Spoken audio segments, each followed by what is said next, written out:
નમસ્કાર, YNN ન્યૂઝમાં આપનું સ્વાગત છે। સમાચારમાં વાત કરીએ તો વડોદરા બાર કાઉન્સિલની ચૂંટણી, નિમિષાબેન ધોત્રેનો ઝંઝાવતી પ્રચાર, વડીલોના હિત માટે આપી ખાતરી।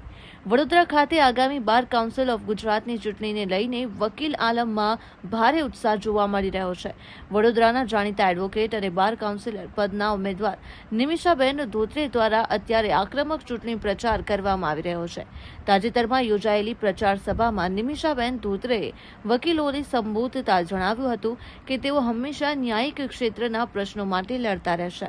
તેમણે ખાસ ભાર મૂકતા કહ્યું કે વરિષ્ઠ વકીલોના હિત અને માન સન્માનની રક્ષા કરવી એ મારી પ્રથમ પ્રાથમિકતા રહેશે। તેમના આ નિવેદનથી વકીલ સમુદાયમાં હકારાત્મક પ્રતિસાદ જોવા મળી રહ્યો છે।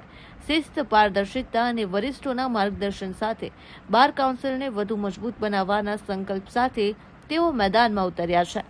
રિપોર્ટર રાહુલ રાજપૂત। બસ આવતીકાલે ચૂંટણી છે અને મારા તમામ વકીલશ્રીઓને મારી એક જ નમ્ર અરજ છે કે જે પણ બોમ્બની અફવા ફેલાવવામાં આવી છે તેનાથી કોઈ ગભરાવું નથી। આ ખોટી અફવા છે। ફક્ત ને ફક્ત આપણા ત્યાં વોટિંગ ના થાય તેના માટે અફવા ફેલાવવામાં આવી છે।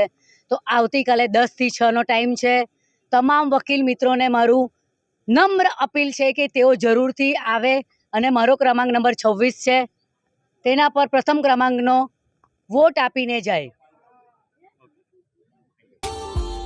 Subscribe now and press the bell icon. Never miss an update.